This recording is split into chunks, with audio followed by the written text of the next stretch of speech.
inimesi loodavad, et D-vitamiini saab päikesest ja toidust,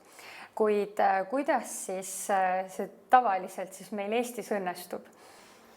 No Eestis on nii ja naa, ma ütleks, et tõesti meil ei ole kahjuks Eesti laste kohta suuri populatsiooniuuringuid tehtud, aga kui me võrdleme ennast naaberriigiga, Soomega, siis tõesti seal on uuritud ja üle poolte koolilastest on ikkagi talvisel ajal D-vitamiini defitsiidis, mis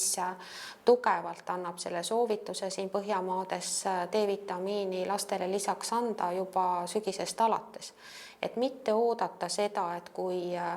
jõulud ja uus aasta on juba läbi, et siis hakkame alles andma. Tegelikult siis on hilja, et kevadeks me näeme ikkagi päris madalaid D-vitamiini tasemeid suurematel lastel. Ma ei räägi üldse praegu imikutest, kes nagunii peavad D-vitamiini saama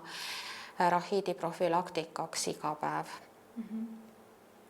Aga kuidas on lood sügisega, et kui sügisel nüüd nende laste D-vitamiini tasemeid määrata, et kas siis kui kõik inimesed eeldavad, et suvel me saame selle D-vitamiini ikkagi kätte, sööme palju värsket toitu, et kas siis sügisel on olukord oluliselt parem?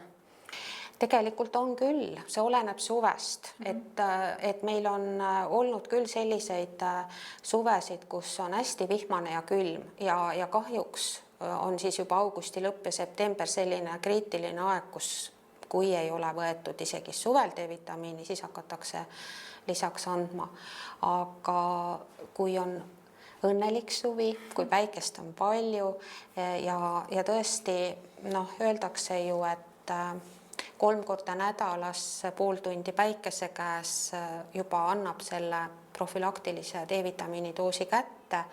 et ei pea olema kogu keha paljas selleks, et seda doosi saada kätte, et 20% kehapinnast on paljastatud, et juba siis tegelikult lapse organism on võimeline ise seda D-vitamiini sünteesima nahas ja päikese mõjul seda ta ka teeb. Aga kuidas on lood nüüd päiksekaitsekreemiga, et kuna ju tegelikult laste nahk on väga õrn ja